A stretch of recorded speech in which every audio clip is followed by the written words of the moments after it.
Assalamu alaikum. Welcome to the Soul of Bengali Islam, in conversation with Dr. Seyyed Hossein Nasr. I'm your host, Mikhail Islam, and thank you all for joining us. We are honored and grateful for Dr. Nasr's gracious generosity with his valuable time, despite his incredibly busy schedule. Dr. Nasr is currently University Professor of Islamic Studies at George Washington University. He studied undergraduate physics at MIT and received his master's in geology and geophysics, as well as his PhD in the history of science, both from Harvard University. Dr. Nasr's 60 years of remarkably vast erudite scholarship uniquely places him to discuss authentic Islam and Islamic spirituality, the foundational Hindu, Buddhist, and Islamic aspects of Bengali culture, the fundamentalism and modernism underpinning interreligious conflict and materialistic individualism around the world and within Bangladesh, and most importantly, the human vocation for spiritual realization within our world.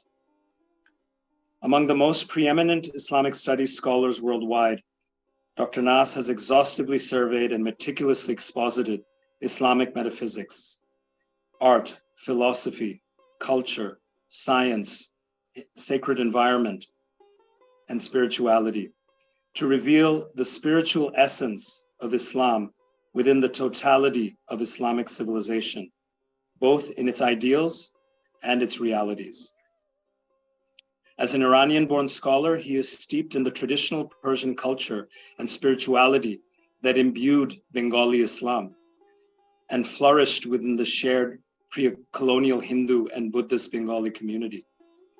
He has extensively studied, researched, and written about the sacred religions of Hinduism and Buddhism, which alongside Islam form the bedrock of our Bengali culture.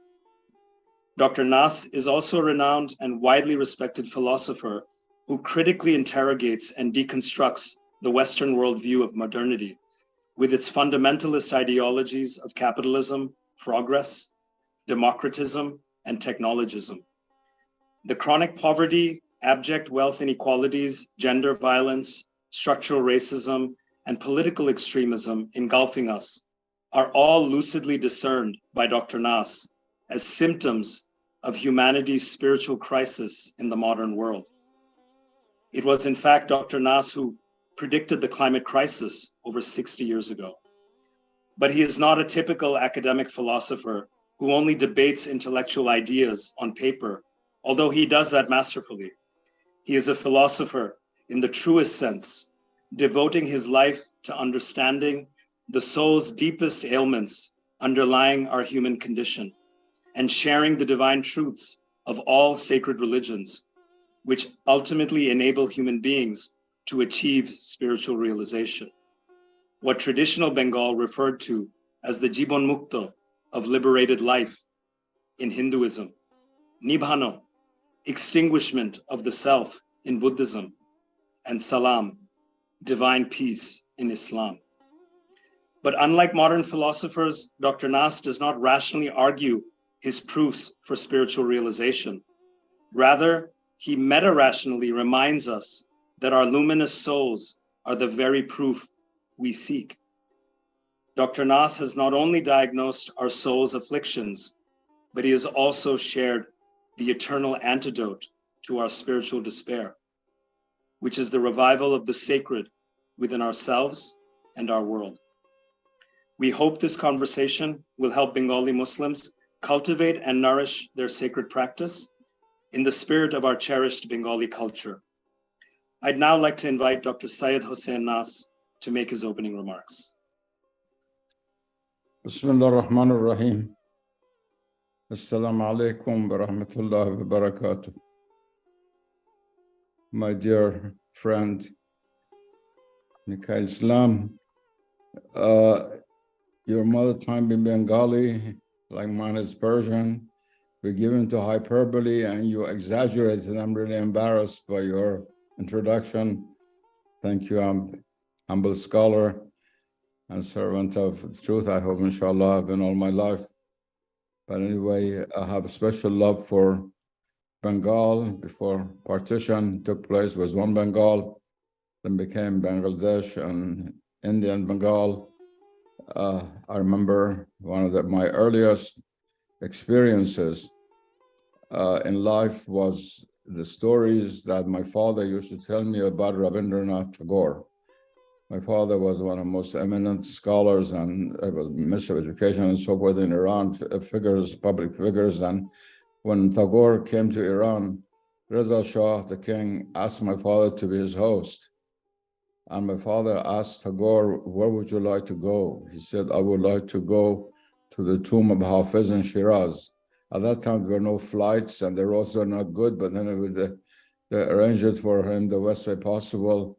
And he went to Shiraz and he had a box with him, my father told me, and he put the box there and he went with his hands like that and took some of the earth around the tomb and threw it over his hair and long beard that he had. The dust covered his whole body, and put the rest in this box. He said, all the inspiration I have in writing Bengali poetry comes from the dust of this man's tomb. That's how close Islamic and Hindu civilizations were together. And especially in literature, and Bengal was sort of the eastern end of the Islamic world before Islam went to Southeast Asia. Strange enough, closer to Iran than many of the western provinces of India, which are geographically much closer.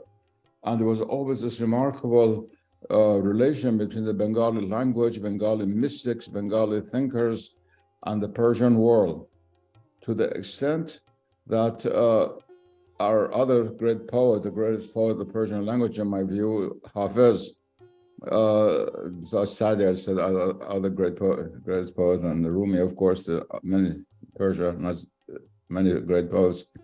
Hafiz is extremely well known in your country, extremely well known. And he was already so famous in his own lifetime that the king of Bengal sent a special emissary, a very high-level ambassador, to Shiraz to bring Hafiz to Bengal. And the ambassador insisted, and the king had sent him. So Hafiz said, all right. Hafiz was not a good traveler, unlike Sadi, who traveled all over. Hafiz never traveled. So Hafiz went from Shiraz to the Persian Gulf. There was a boat ready for him, sent from your country, from Bengal, by the king of Bengal. And he put his one foot on the boat, and of course, the Queen Elizabeth big boat began to go up and down. So pulled his foot away and said, I'm not going. And instead, I will send you a ghazal to give to the king. A very beautiful ghazal, which has the verse, Shekar shekar shavand hame tutiyan hand, zinqand parsi ke be Bangale mi ravad. May all the parrots of India become satiated with the Persian sugar that is now going to Bengal. This is how deep and profound the relation was between my country and yours, going back for many centuries, and what the dynamics was that all these other states and languages closer to Iran than Bengal did not really develop, perhaps except Kashmiri, such a close relationship with not only the Persian language, but with the ethos of Sufism through the Persian language. And I've been to your country when I was in Pakistan several times. Unfortunately, after terrible wars and so forth, some of my best friends were killed, including Hindus. Dr. Chopra and the mob took them and killed them, and also some Muslims. They were both. It was a very tragic moment also for my life. I have not visited your country, but I know your country. It's an extremely beautiful country, and those mosques in Dhaka are really among the jewels of the whole Islamic world in a sense. They're so beautiful. They're not big like the Sultan Hassan Mosque of Cairo, but on a smaller scale. So many of them are really great masterpieces of Islamic art.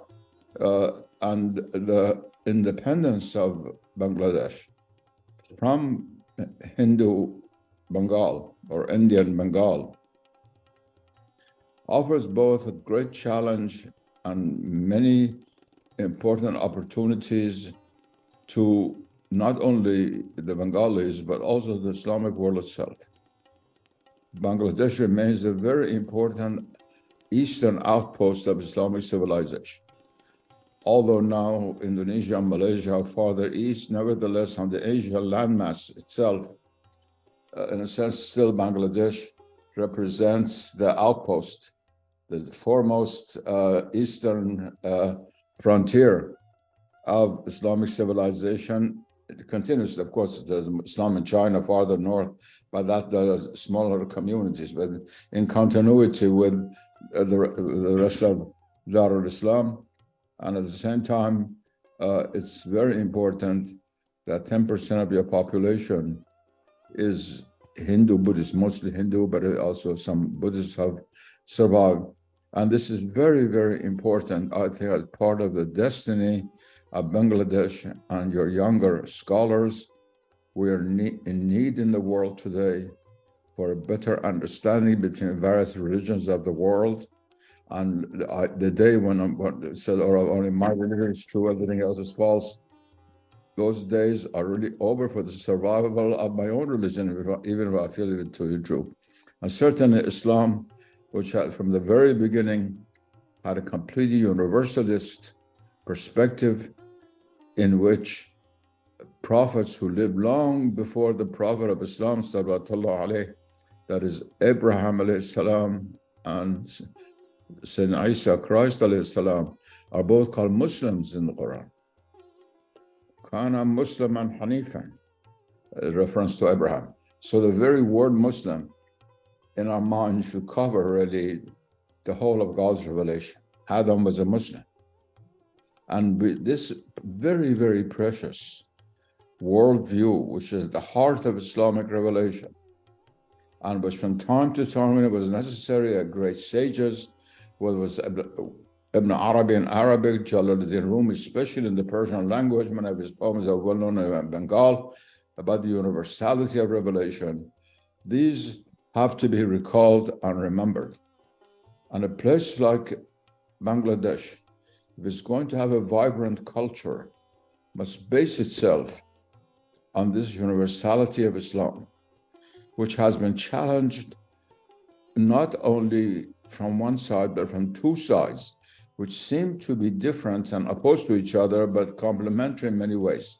One from modernism, which rejects all serious religion, all absolutists and religions, relativizes everything, and one from fundamentalism, which tries to go against modernism, but really shares with modernism in the sense of opposition to what is most universal, what is in La ilaha illallah.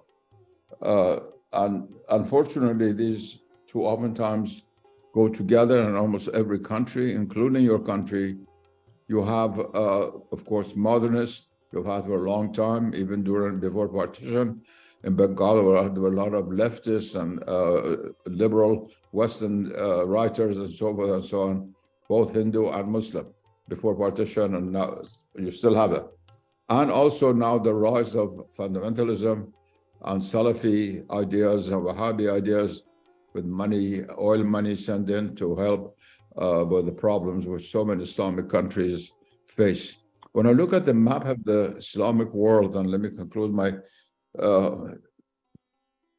introductory comments with this, I think of two countries which from a religious point of view have remarkable similarities, and they can really help each other perhaps. Both of them, which I know, I have some of my books translated into Bengali, and the other one is Bosnia, in the middle of Europe, where the majority are Muslims, but you have a large Christian minority. There you don't have Hindu, but you have both Orthodox and Catholic and a few Jewish minorities within Bosnia. And where when President Izetbegovic, president of Bosnia, when I was there, asked to see me, he said, your writings are so important because for us, the only way to survive is to follow the perennial philosophy, to accept, to have respect for other religions while loving our own, not relativizing our own. And the same is true of Bangladesh. I know some leftist writers in Bangladesh and so forth that turned against religion. One of the arguments was this relativity of religion, and there are so different religions. So Paul put it all aside. I know all those arguments very well, but those days are past. The world is sinking really so rapidly because in the sea of ignorance, and not understanding really what the nature of reality is, and we're receiving God's punishment for forgetting who we are, why we are here, and what we should be doing. And in that moment, which is the present moment, I think this younger generation of Bengalis like yourself, I have several very good Bengali students like you. I had a few in Tehran, but a lot more here in America during the last decades. Many of them have studied with me to form really an intellectual, I don't like to use the word elite in the social sense, which has become pejorative in English, but I always use it in the intellectual sense, as we have in Arabic as hawas, which every Arab Islamic language has, as the hawas, as the elite in the sense intellectually, are being to formulate a way of life, a vision of reality, which remains totally faithful to Islam and Islamic tradition and all its richness, at the same time respects the other religions and other cultures which have developed from other religions. And that is the only way to go forward, only way to go forward. And inshallah, you and other friends in Bangladesh are the vanguards of this, will receive tawfiq min Allah, will receive God's help, and inshallah you will be successful in this. All right, the 10 minutes you want me to speak is over, so I shall stop now, and I'll be glad to answer any questions which your friends, I don't know who they are, whoever it is, that you have. So thank you, Dr. Nas. We'd like to begin our conversation with the theme that you alluded to, the universal spirit of Islam, the principle of spirituality. Dr. Nas, we are living in a hostile and violent religious environment where chronic confusion around Islam prevails. I'd therefore like to begin our conversation with first principles and definitions. Through your comprehensive scholarship in Islamic studies and your groundbreaking contemporary Quranic translation into English with the Study Quran, can you please share what the Quran expresses as Islam's essence to Muslims? Islam's essence to Muslims is, the Quran, excuse me, is summarized in the one simple sentence of the Prophet, قُلْ لَا إِلَهَ إِلَّا اللَّهُ وَتُفْلِحُ. Say La ilaha illallah and be saved. That is to accept Tawheed. To accept Tawheed. And the grandeur of Islam is that it has put much less local, parochial, theological, juridical boundaries on that. There had been some, of course, but that in other religions. Because according to strict traditional Islam, not some of the modernists or Wahhabis don't mean that, anyone who says La ilaha illallah Muhammadun Rasulullah is a Muslim. That's the only requirement. To kill in the name of the Islamic army people in Syria because they don't like how they interpret that, that's itself kufr. Kufr of the worst kind according to Islamic law. All the schools of Sunni and Shia law. And we should be aware of that. So it's this universality which is at the heart of Islam. Secondly, but from that flows the reality that Allah being Allah, He created us for a purpose. He's the creator, He's Al-Khaliq, Al-Bari, all the different Arabic names we have for God as the creator. And the purpose of it is to be witness to La ilaha illallah, to be God's witness on earth, to be Khalifatullah fil ard, and to be God's vicegerents on earth. We have to realize our ubudiyah to Him. We have to be Abdullah. We have to be servants of God.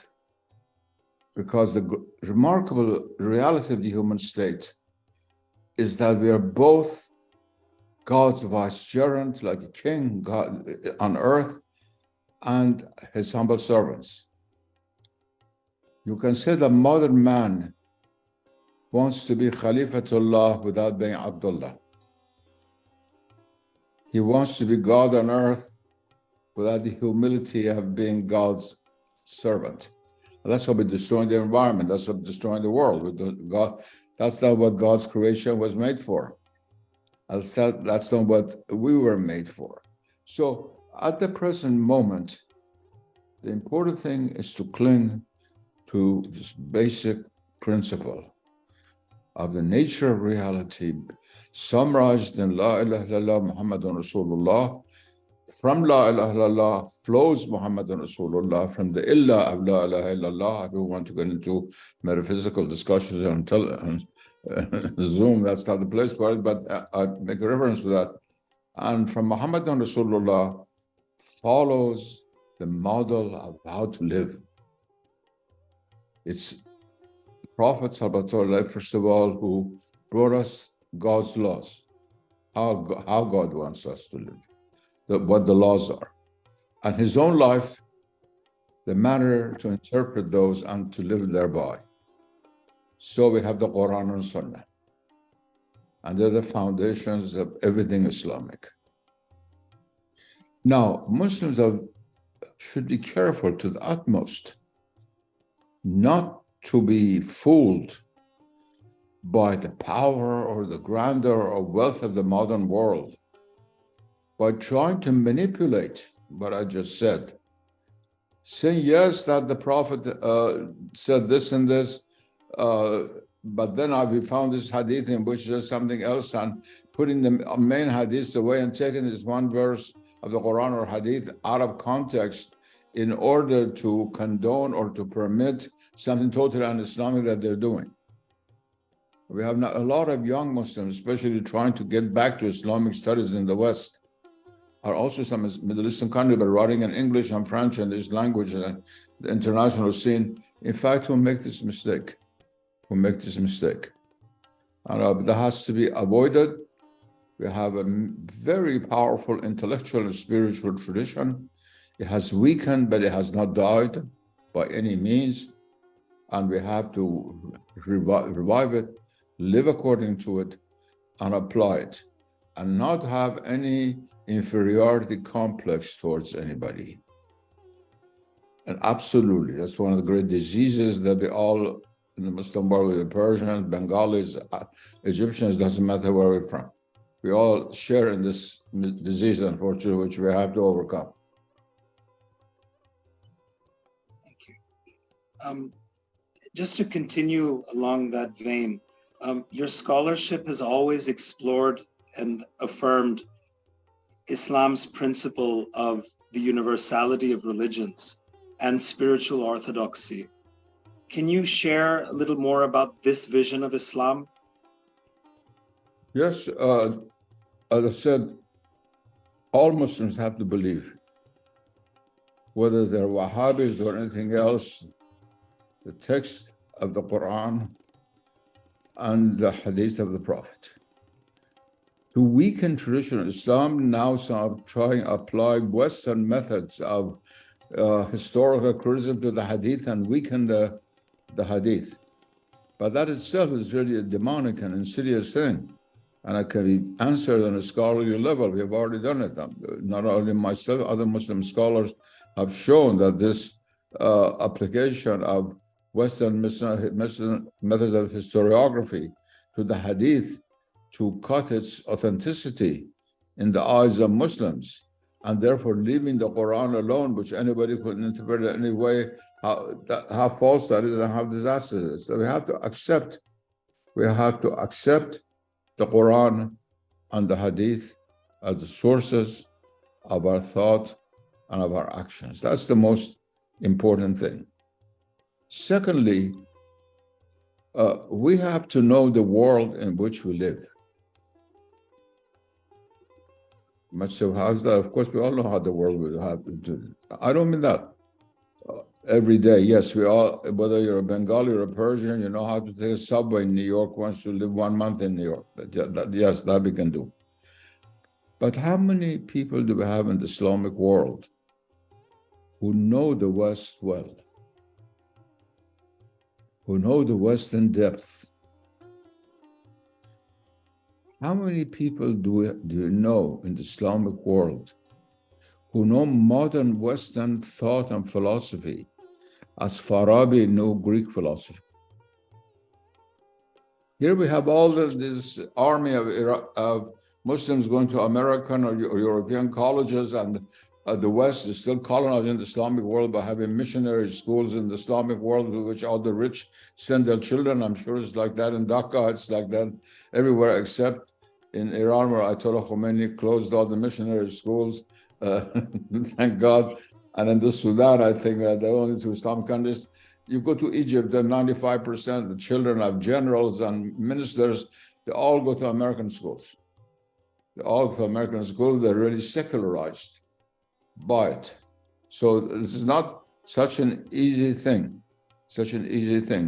but it's something that we have to accomplish on an authentic basis without any sense of inferiority complex, to be able to turn to the sources of our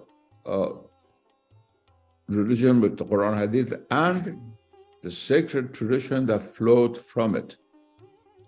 And here, for our day and age, we all know the legal laws, whether Shafi'i, Maliki, Hanafi, whatever, Hanbali, or Jafari, you know the laws. I will not get even into that, it's obvious.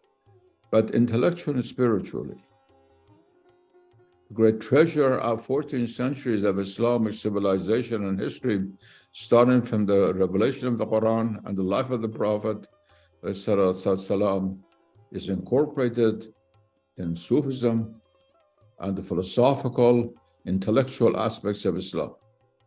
It's true that the Muslims learned a lot of philosophy from Aristotle and Plato and so on, but they Islamicized it, and it became more and more Islamic and created their own major Islamic philosophical tradition. Why is it that our young have to answer all the questions in their mind according to Western philosophy?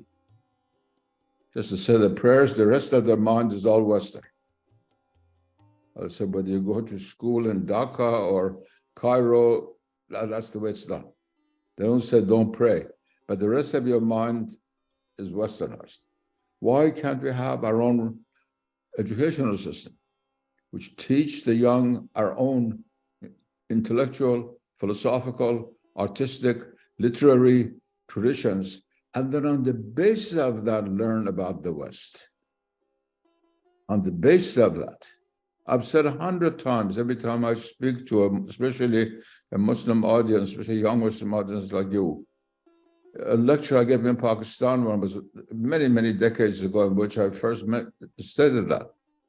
I said, when you look in a mirror, you see yourself.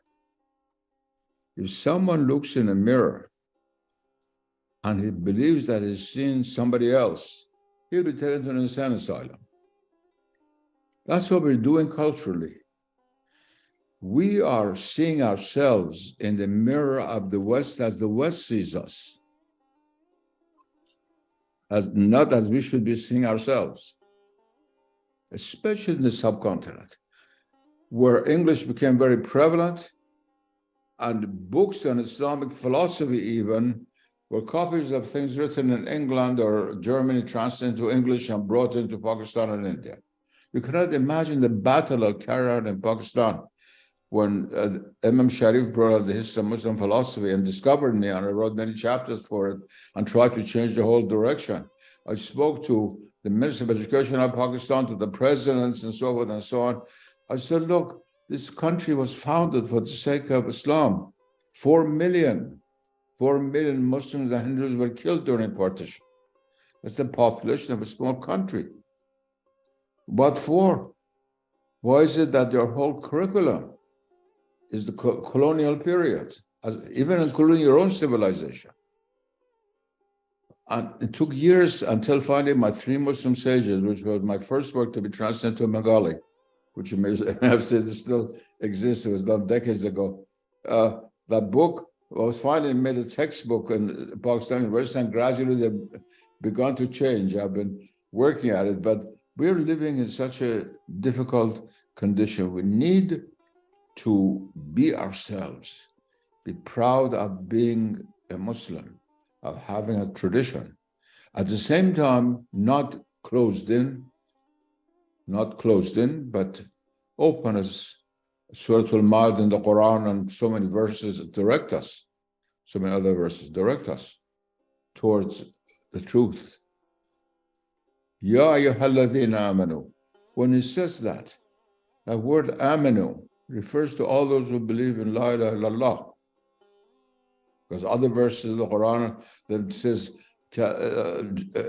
Christians and Jews and Sabians and so on and so on. So Ibn tells us that even a moment can exist outside of Islam. Other religions can also have moments as long as they're revealed by God. We have to come back to that and not do what we're doing now. We take everything modern from the West as being our own. But everything traditional that created Western civilization, we don't know anything about. We have 10,000 people in Pakistan or Bangladesh who know a lot about 18th century European philosophy.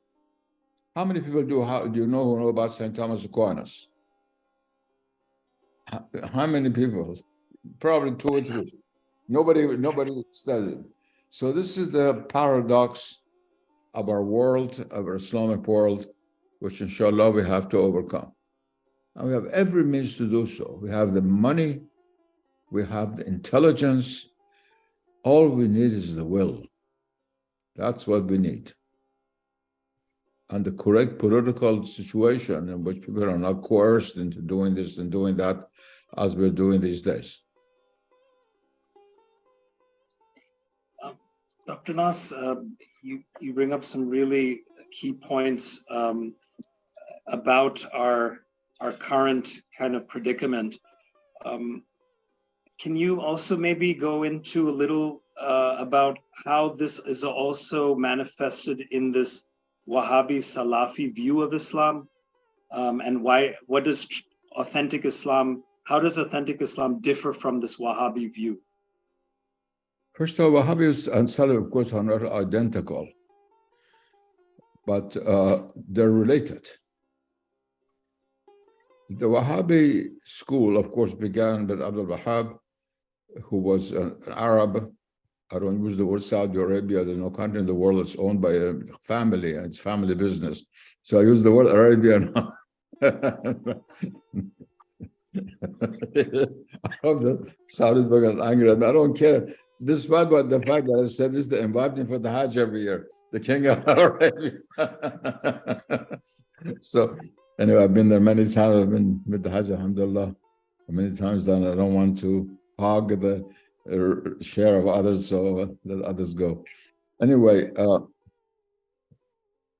Wahhabism began in the Najd as a kind of movement against the fetishism, worshiping trees and things like that were around. But soon it also became against everything that was not understood by the simple Bedouin culture of Najd of Islam. So therefore, 14th century of Islamic civilization, all of this was considered to be sort of foreign, alien, later accretion to be purified, and they developed a kind of a strict external interpretation of the law, therefore opposition to really reason and rationality, opposition to spirituality, opposition to beauty, which is central to Islam. Allahu Jamilun yuhibbu Jamal. It's the hadith of the Prophet. God is beautiful and He loves beauty. And everything Islamic civilization built was beautiful. And now look what's happened to the area around Mecca. Could be in the middle of Manhattan, with 100-story buildings going up a clock the size of a football field. They destroyed the whole ambience. Alhamdulillah, the house of God is still preserved, but if you look around from the house of God, you're no longer in a sacred city. All these centuries, different tribes came, different silsilas came, different governments came. The Ottomans ruled for such a long time. They preserved the sanctity of it. As soon as the Wahhabis came, they make all the money out of it. And look what they've done to the house of God, much as other things. And what they've done to Islamic thought, wherever they were gone. And the oil that was discovered allowed them. Once the Americans decided they would use Saudi Arabia against the influence of Iran, for example, everywhere they would pay them, tell them to pay money in order to foist Wahhabism, which was from the very beginning, its two great enemies were Sufism and Shiism. It opposed both, and of course, Orthodox Islam. It didn't accept the Shafis of Egypt either, but especially those two elements. And as you know, in the 1820s, they came north from Arabia and went to Iraq and raided Karbala and killed over 10,000 people, 10,000 Shiites.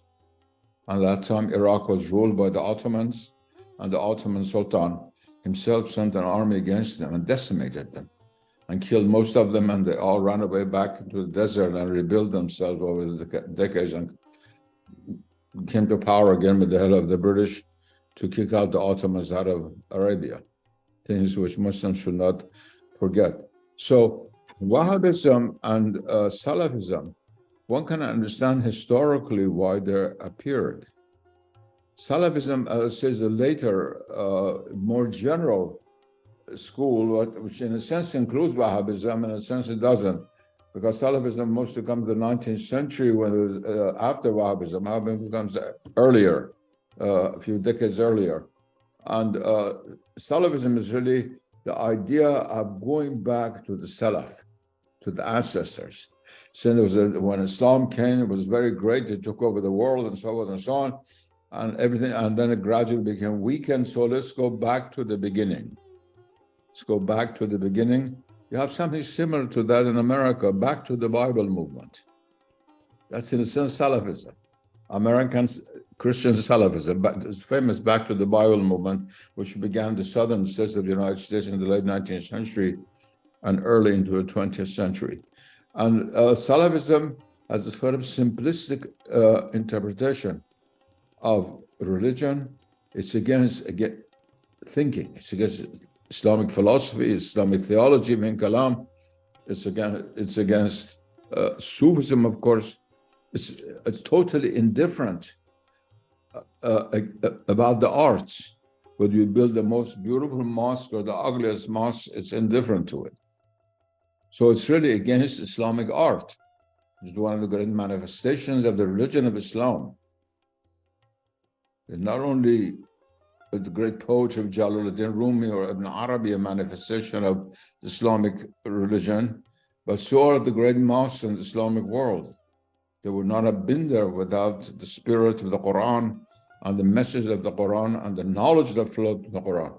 I don't want to get into the question of art now, but anyway, these are people who are totally indifferent. Now that's where they meet the modernists. The modernists and the fundamentalists are totally indifferent to Islamic art. And it's been disastrous for the Islamic world. Disastrous for the Islamic world because it had destroyed in many places, alhamdulillah, not in all places, but in many places, the traditional ambience, which was conducive to religion. When you walk in a bazaar of Isfahan, you cannot be an atheist. You can't. The whole ambience bears upon you, or go to a great mosque. You go to a great Ibn Tulun in Cairo or something like that. Once you're inside, you know there's something else going on in the universe. Even the tourists who come in are all interested in external tourism. If they have any sensitivity, they're impressed by it. So these two, Wahhabism and Salafism, are interrelated in this sense. And although Wahhabism is very much against modernism, And so Salafism on a certain level, they have the door completely open to modernism on another level. It's not accidental that Prince Mohammed is now having pop concerts in Saudi Arabia. We have 30,000 young Arabs shrieking as if they were in New York, some idiot is singing up there nonsense. This is, can you imagine the sacred land of Islam? You have pop concerts, a la American pop concerts. And don't pardon me? Don't forget the casinos that they're planning in Saudi Arabia. Yes. That I haven't done that yet because Qamar gambling is against Islamic law, and they were not able to do it. So they wanted to do it outside of on little islands in the Red Sea and so on. I don't know what happened to it, but anyway, yes. I mean, all the illicit things, some people drink at home and so forth and so on. That's the weakness of human beings that exists in all societies. But to openly, for a government that claims to be Islamic, that its ruler is the custodian of the two holy houses of Mecca and Medina, to have pop concerts and bring Western pop artists, pay them several $1 million for one night. That's Muslim money, Muslim of the Islamic world, money of the Islamic world. I mean, that's unimaginable.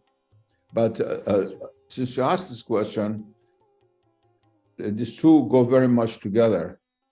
And put aside all these things, the worst consequence of this type of thing in Islam is that it has stultified profound thinking.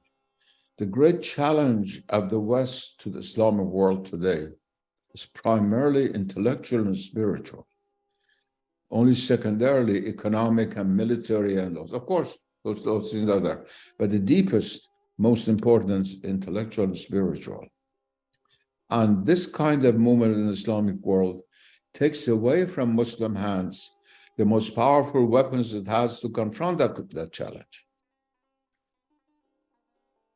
And alhamdulillah, it cannot always win. For example, although Rashid Rada and people like that were in Egypt, and Muhammad Abdu was in Egypt at the beginning of a kind of fundamentalism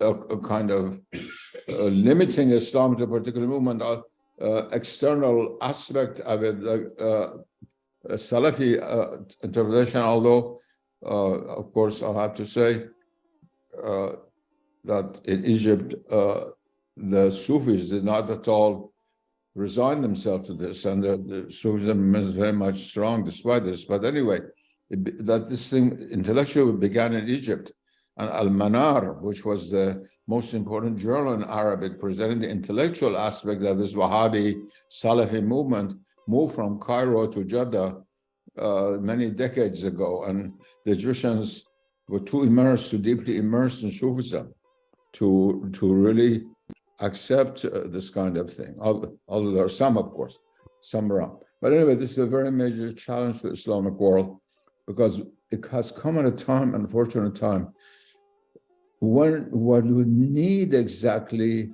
is what these types of movements neglect.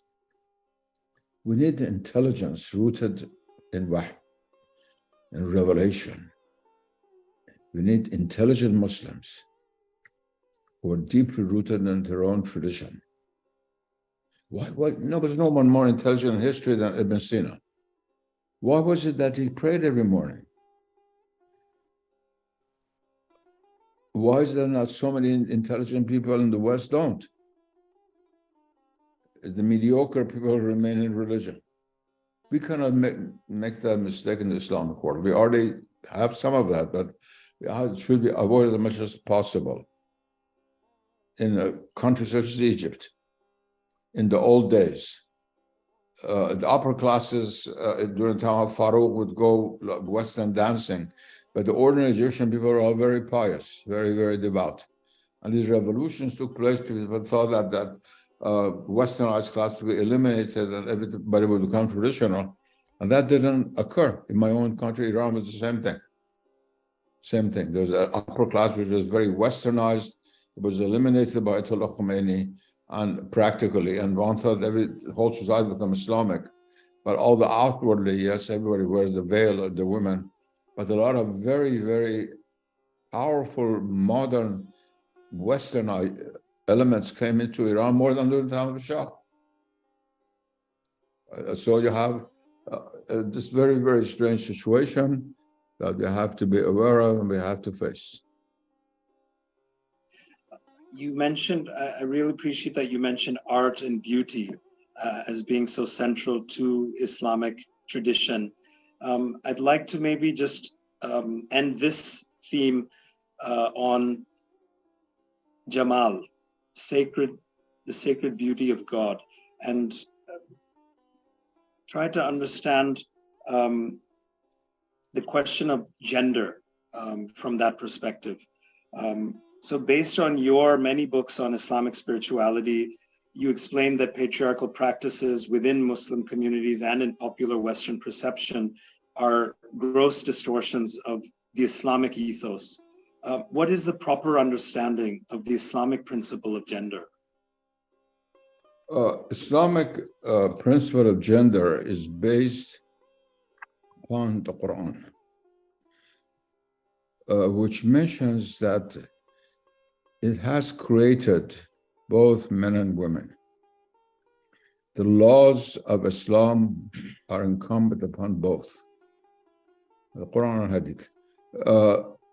On the day of judgment, both will be judged by God. And they stand equal before God from the point of view of their religious responsibilities towards Him. That's why we say 70 rakahs of prayers, you and I, our wives also do the same thing. Fast for the month of Ramadan, except the woman, of course, if she has a monthly period, she does not fast. But that's something else. That's of course a ritual purity. But whatever we do is incumbent upon both of us, both genders. However, on the social level, Islam requires, in fact, not only suggests, requires a society in which there's a complementarity between the male and the female. Once I gave a talk, was very severely criticized, and I began by saying that men and women are not equal. And everybody said, "Oh my God, what are you saying?" I said, yes, men are not like women, and women are not like men in many ways. They're complementary. Islam talks about complementarity all the time, rather than equality in this world, not before God. There is equality before God, as just mentioned, is because of the reality of the situation. In fact, there are certain differences in the genders, and Islam recognizes that.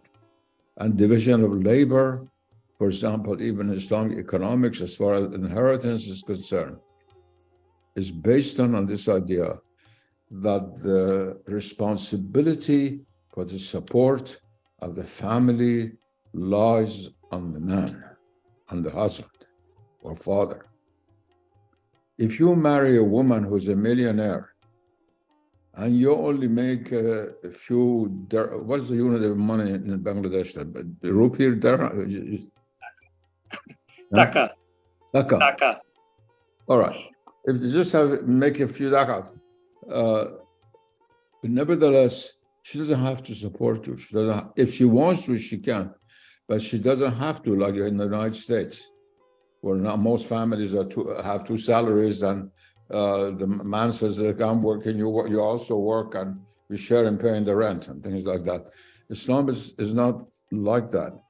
This responsibility was based on the shoulder of the male, and that is why the male inherits twice as much as the female does.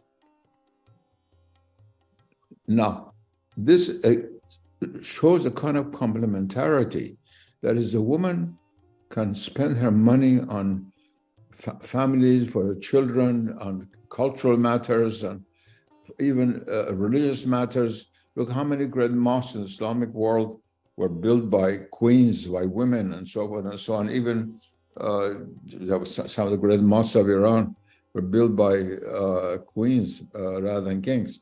And do all kinds of things like that. And the two sort of complement each other. So if we have to understand that there is, of course, abuse in every system. If you say, oh, the Muslim world, the husbands beat their wives, but there are more women are beaten in Washington than in Dhaka. There are big houses here for abused women. How many women get beaten up every night in America, where the women are so free and so forth and so on? So we have to rejudge this, and we cannot simply surrender ourselves to every ism and every fashion that comes out of the West. I'm saying, and this is very dangerous. Something as powerful as feminism that came from the West. It's very, very challenging, very dangerous for the whole traditional structure of society. But the Muslims have to give an answer to it. So there is now what's called the Muslim feminism.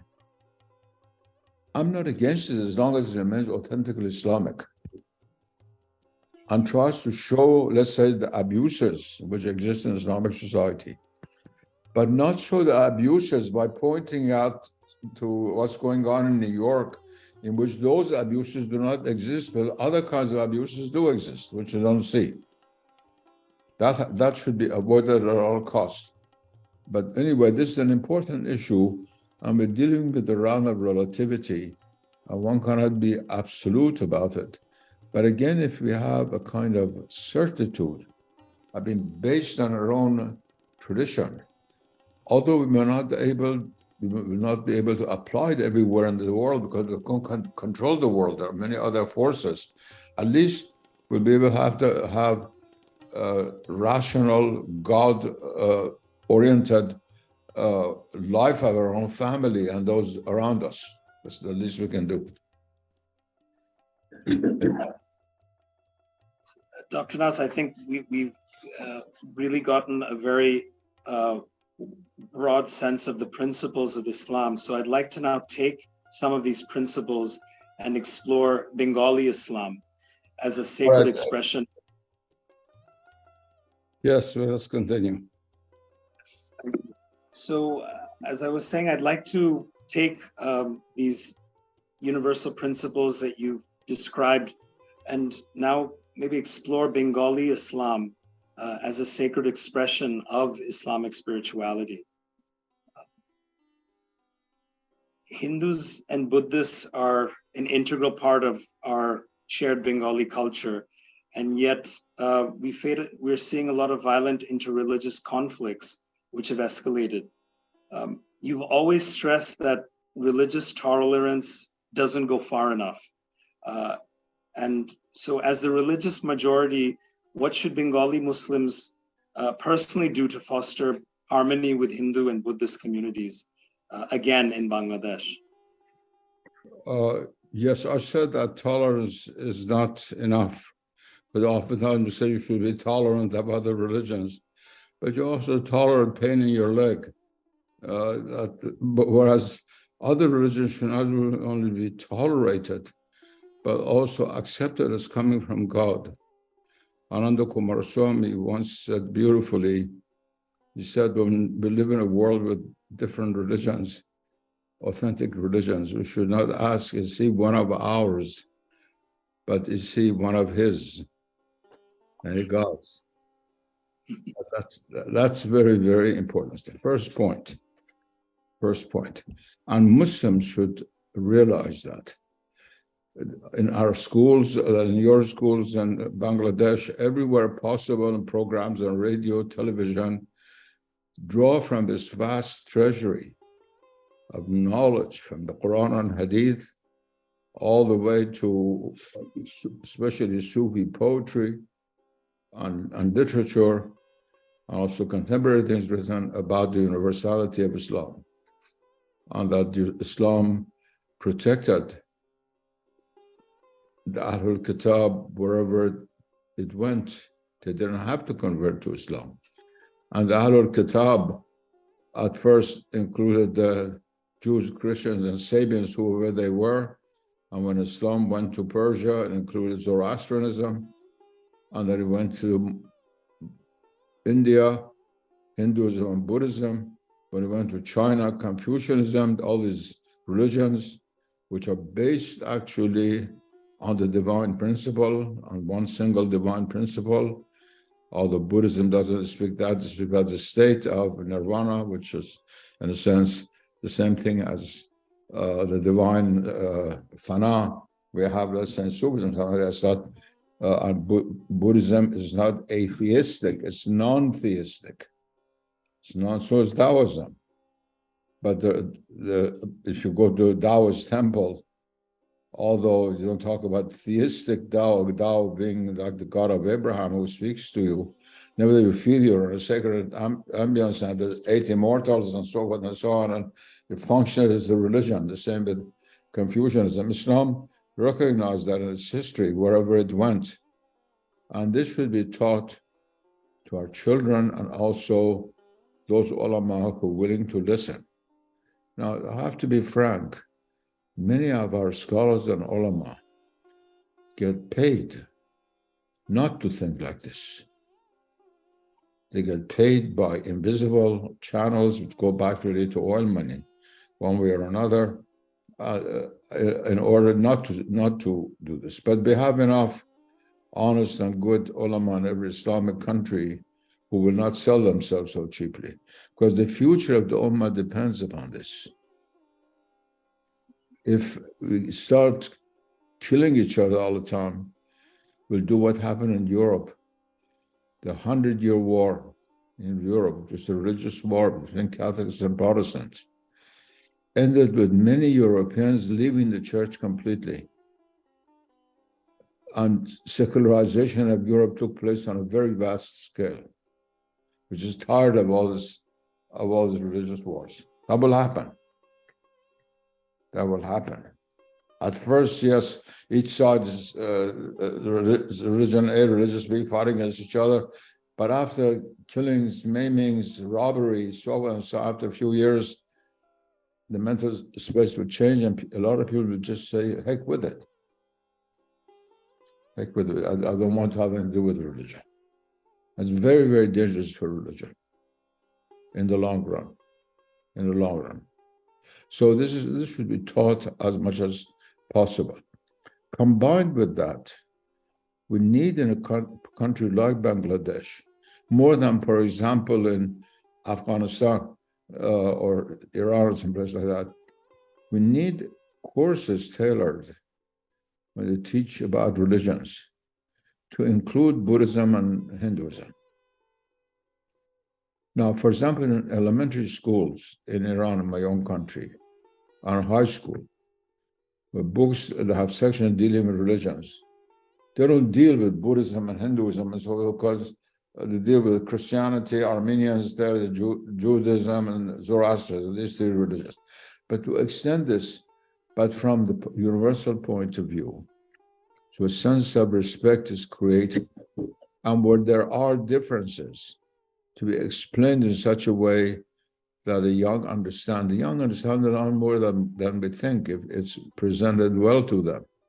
Because a young person will say, oh, we have no statues of God in Islam. Why is it these other religions have statues of the Buddha or of Krishna and so forth and so on? So you have an answer, a place to answer. And alhamdulillah, the traditionalist writers of the 20th century have really provided all the knowledge necessary of the principles that are involved in this matter. And what we need is to have them percolate down into the simpler, more explainable level to students and young people and so forth. So the whole educational system of Bangladesh is based on, yes, primacy of Islam, but also respect for other religions, and not an exclusivism. The great danger that is facing Islam today is exclusivism, whereas in fact we should vie for inclusivism. That's my view. Thank you. I think it's such an important perspective to understand these other faiths as being sister faiths and not, as you said, exclusively our truth, but that all faiths are ultimately God's, not our own. That's right. That's quite a wonderful perspective to understand how we need to relate to each other. Yes, yes.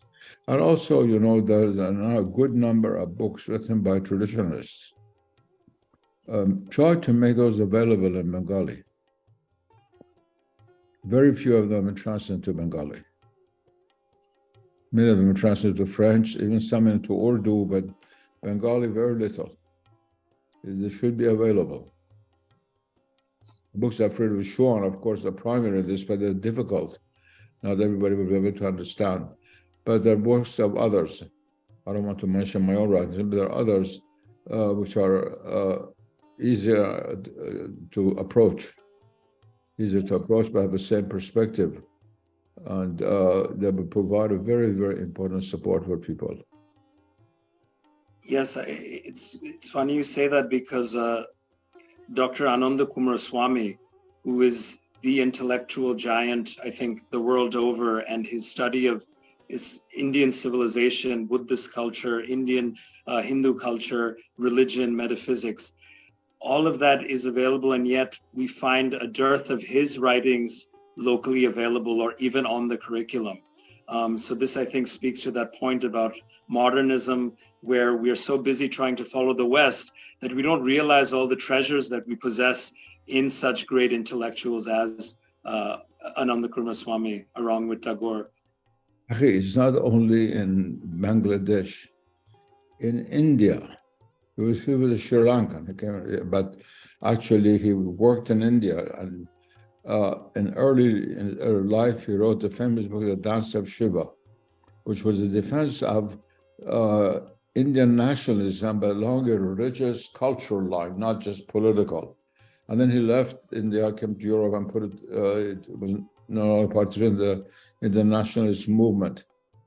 For a long, long time, that was the only book of Kumaraswamy available in India. Kumaraswamy was almost completely forgotten.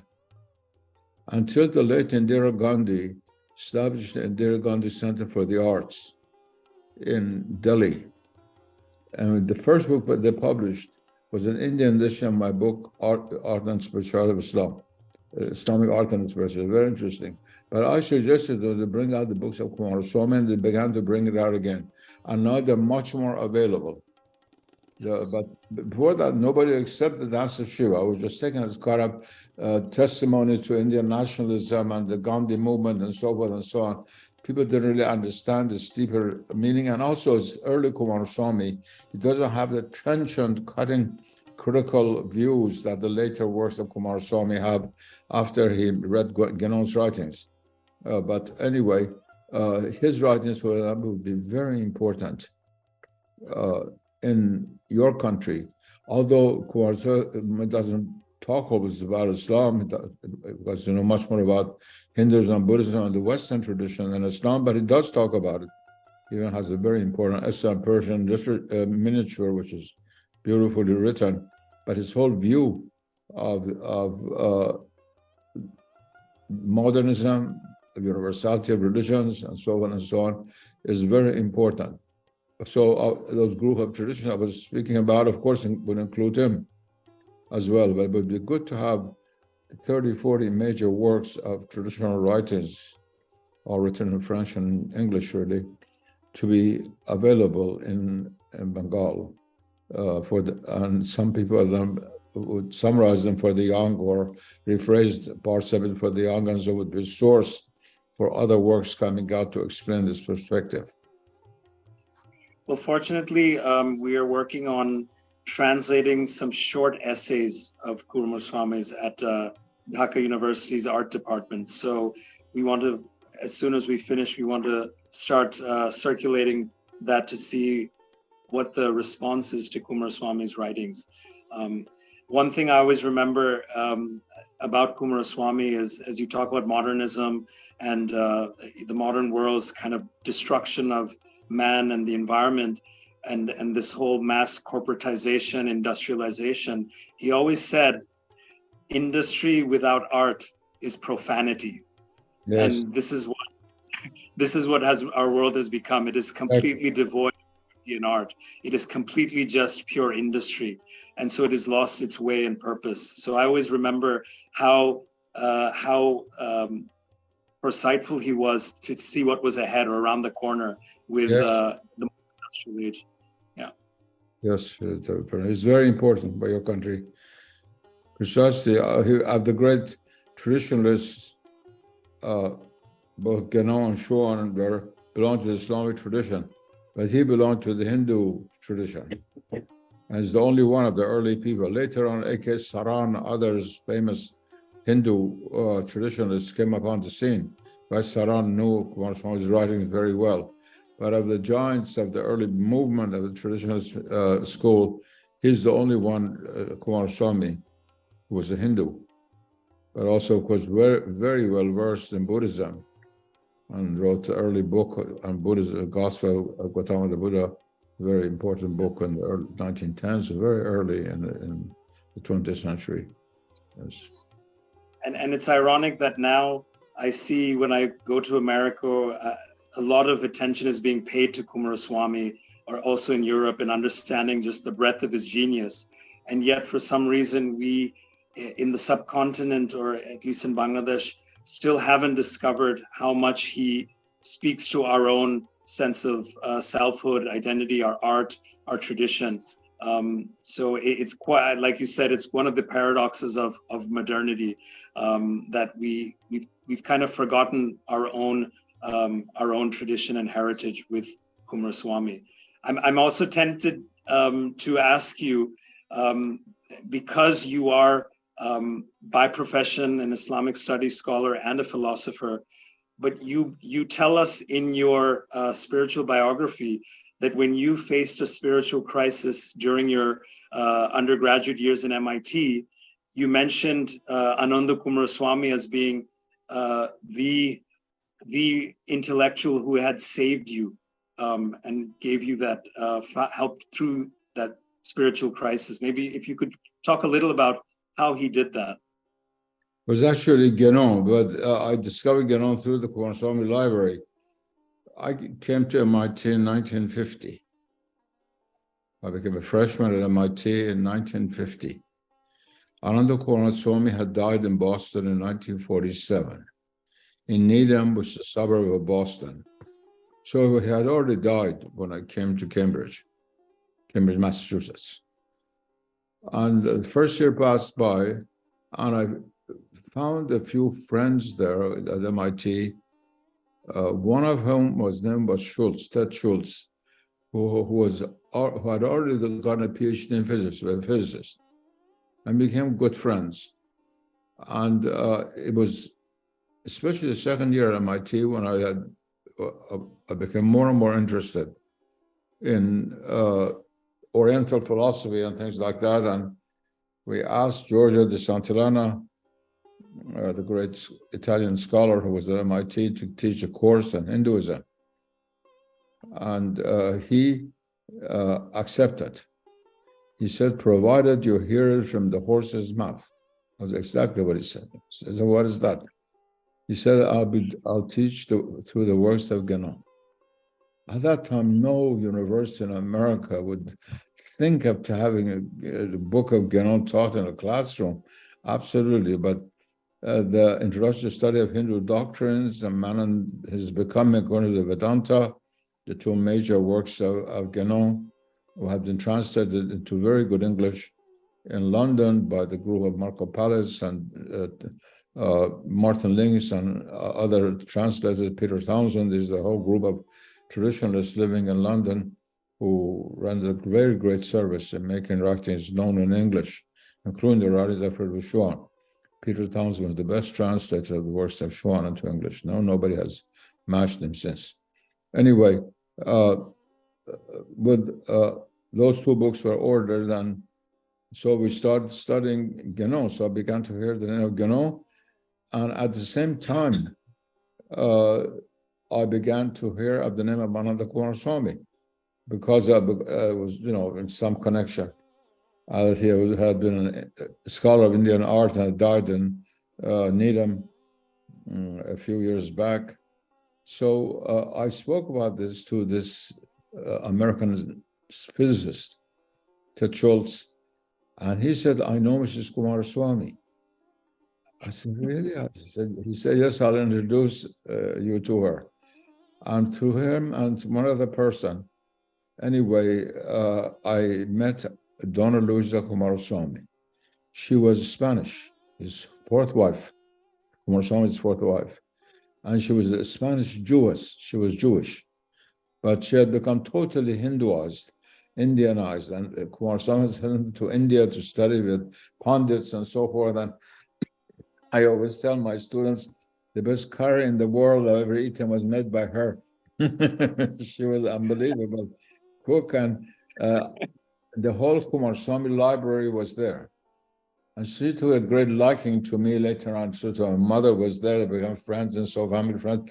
And I cataloged the Kumaraswamy library.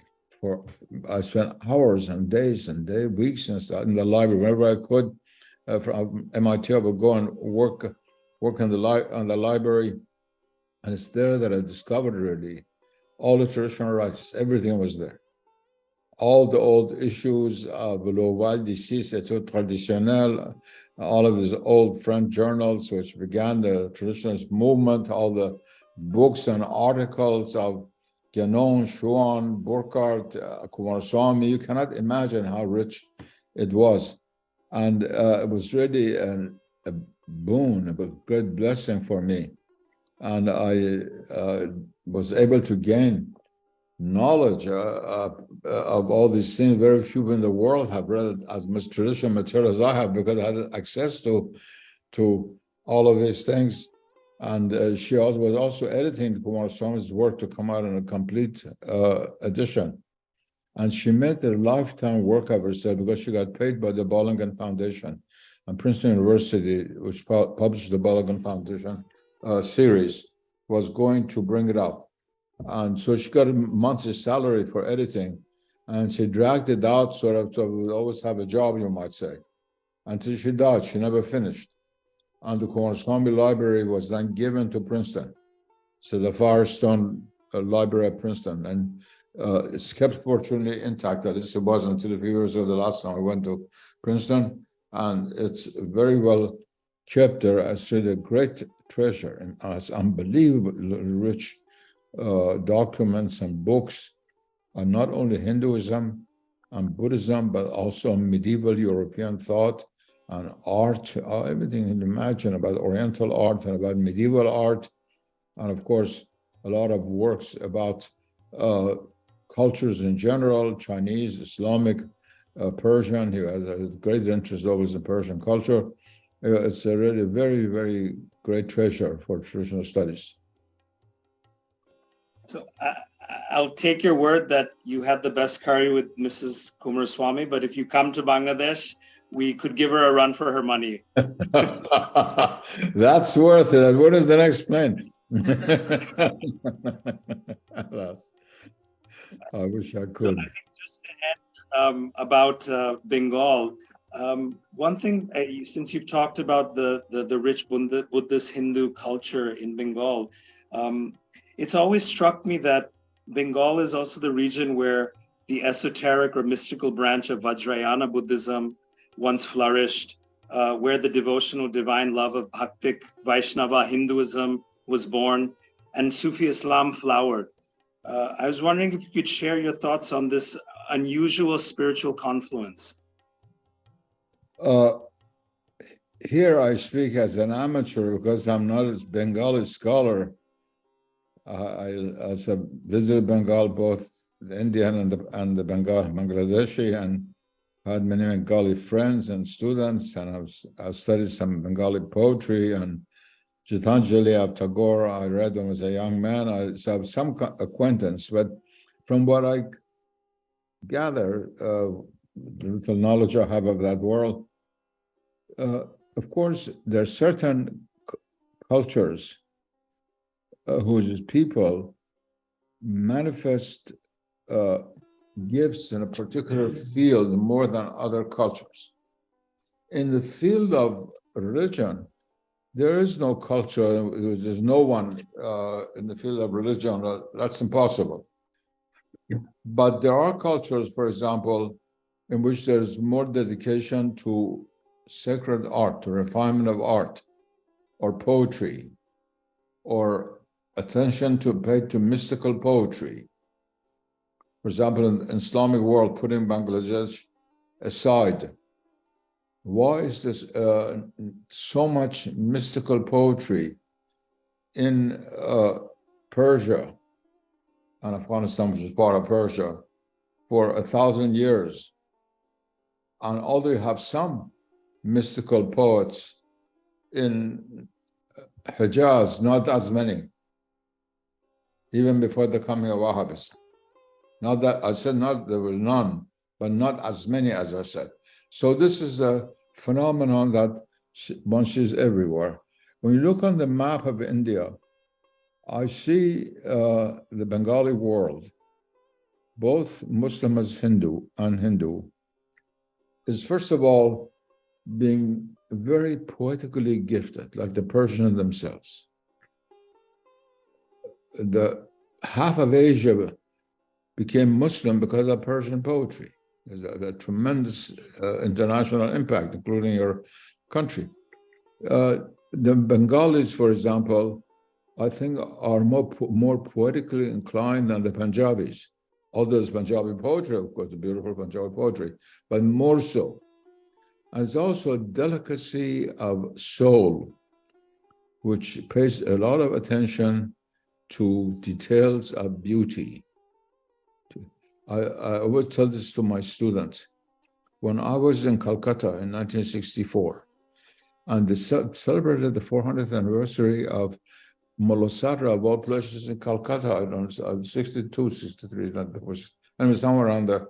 And they invited me, and I went there, and it had an Iran society, and there were some Hindus in the audience. I gave a talk on Mulasara in India, and he insisted I come for dinner to his house. I said, I made that. So he said, then come for dessert. You have to come. I said, all right. We went, there was a table from here to the left field, about 500 different kinds of desserts. I'd never seen such a thing. Gold and silver foils and things like that. I don't know, the only time in my life I ate metals, like then gold for dessert, but medically very, very good for you and so forth, and unbelievable diversity. And very refined, very, very refined. That refinement reminded me very much of Persian food, for example. And it's something that is similar between Persian culture and Bengali, both Hindu and Muslim, this sense of refinement, of delicacy, of paying attention to details of things. Look at the Persian miniature with only one single hair from a horse's tail. They draw these lines in miniature like that with such detail, and of course, some of the great masterpieces of world art. I think that these are elements of Bengali culture, which I, as a Persian and also a scholar of Islamic studies, have detected, and I also admired a great deal. Yeah, I think people were to ask me about different peoples of India, from Kerala to Kashmir, who has the most poetic soul, like the Persians? I would say the Bengalis. The only rival would be the Kashmiris, but on the rival to Bengal, I think. Not that the other people in Uttar Pradesh, the South and Kerala and other places that do not have any poetry, or I don't mean that. It's a question of emphasis. There are other gifts which people is given by God, a different gift. Well, we've now reached our culminating theme, and this is a lovely segue. You're talking about art, beauty, and the spiritual traditions. We've now come to authentic spiritual practice for the Bengali Muslim seeker, where we can maybe reflect on interiorizing Bengali Islamic spirituality in our personal lives. So in your book, The Garden of Truth, you identify the central tenet of spiritual virtue. What is its place in one's spiritual practice? The place of virtue in spiritual practice is central. because the manifestation of divine reality in our soul is impossible without virtue. Virtue, in a sense, is the response of our soul to a divine quality. And that's why, for example, in Islam, all the virtues that are enumerated in various classical texts of Sufism, like Risala Qushayriya and so on and so on, they have the root in a divine name. And so it's a reflection of the divinity's names within the soul. And without virtue, there's no spirituality. It's just talk. You can talk about metaphysics all your life. You can talk about mathematics all your life. But tasawwuf is realized metaphysics. It's realized knowledge. And that word realize, which relates to the word res in Latin, which means to make real. To make real. Realization means to make real, requires a virtue. Virtue is a mode of our participation in the divine truth. I think we have just about 5 minutes. This has been such a wonderful conversation, very spontaneous. In closing this segment, is there any spiritual advice you can offer us as Bengali Muslims to strengthen our practice and find a deeper inner peace in our lives? First of all, inshallah, first of all, the main advice doesn't change whether you're a Bengali or Icelandic or Canadian or Persian. But more specifically to your culture and civilization, which is also, of course, civilization is my own. I begin with a sentence which I oftentimes advise my disciples and friends, saying of a medieval saint, Western saint, above all, to thine own self be true. Be true to thyself. And that being true to oneself means to know oneself. And to know oneself leads to knowing God. Man arafa nafsahu qad arafa rabbahu, the Prophet said. He who knows himself knows God. So try to know thyself, which means also the limits of thyself. What you are and what you are not and you think you are. And with this comes the very important virtue of humility. Humility, which is really the mother of all the other virtues. With humility, something in us shrivels, something which is falsely bloated out, deflates, and become humble before God. We realize that He is everything and we're nothing, and that every creature is created, is perfect in some way that we are not. I'm blessed by God by knowing many languages, by God having given me a long life, by having done this, having done that, being famous, and so on and so on. But that fellow sitting in the street, sitting there, is in some ways more perfect than I am. In some ways. Maybe making salad, he makes better salads than I do. In some way. There's always a limit. No matter how many gifts God has given us, there's always a limit to ourselves.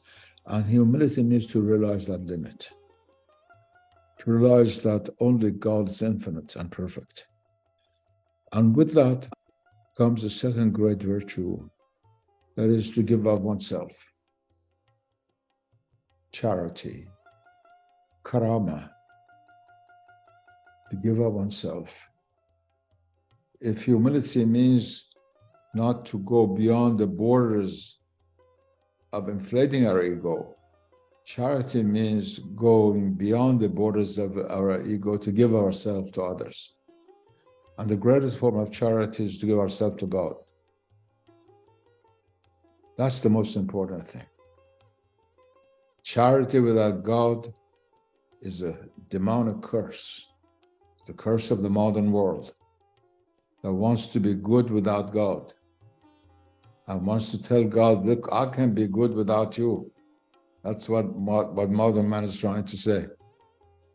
But of course, God will have the last word. Will say who is good and who's not. And then these two cardinal virtues, they're like two sides of a triangle. At their apex, as I've written before, is the cardinal virtue of truth, haqiqah. The always truth. That is the source of all virtue, of all goodness. It's very interesting that in our languages, I'm sure you have it in Bengali also, in Persian and Arabic, the word husn, which also comes from the Quran, means both goodness and beauty. In Islam, they're inseparable. To be good is to be beautiful and worldly. And the beauty of the soul always implies goodness. This should be our goal in life. Everything else is secondary. One day we are born and one day we die. What remains is how much we have achieved on that path of realizing these virtues in the light of God's oneness. Otherwise, I think I've said enough. Thank you. Thank you, Dr. Nas. We would all like to offer our heartfelt gratitude to you for this spiritually and intellectually enriching conversation for us all. And most importantly, thanks to our audience for joining us. Khuda Hafiz. Khuda Hafiz. Fi aman Allah.